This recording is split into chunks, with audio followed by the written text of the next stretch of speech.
ভগবান যাকে দেয় তাকে মন খুলে যায়, আর যাকে দেয় না তাকে কিছুই দেয় না। তো আরতে দেখলাম যে একদিকে সব গাড়িগুলো আর একদিকে কিছুই নেই। So hello guys, welcome to my মাছ বাজার। সকাল রত্তি নিয়ে বেরিয়ে দিই, রাস্তা ফাঁকা আর তার সাথে আমার হাড়িও ফাঁকা।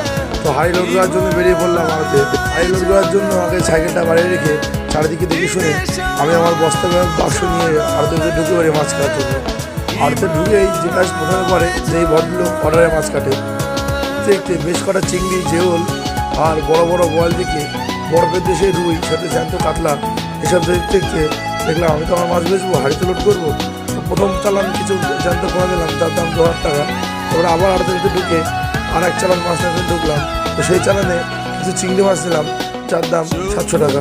সেগুলো নিয়ে হাড়ি লোড করে নিয়ে বেরিয়ে পড়লাম মাছ ধরার জন্য। হাড়িতে এবার ভাড়া করতে হবে, আর হাড়িতে ভাড়া করলে পকেটে লোড হবে না আপনার। তো প্রথম মনে বেশ ভালোই হলো, 50 টাকা, তারপরে 100 টাকা, তারপরে এই যে 50 টাকা মাছ বেছে এই গরমে গরমে লোকের দৌড়ে দৌড়ে মাছ এইসব বলে বলে মাছ, তারপরে 200 টাকা, তারপরে 100 টাকা, তারপরে আবার 30 টাকার মাছ বেছে বেরিয়ে পড়ি বাড়ির জন্য।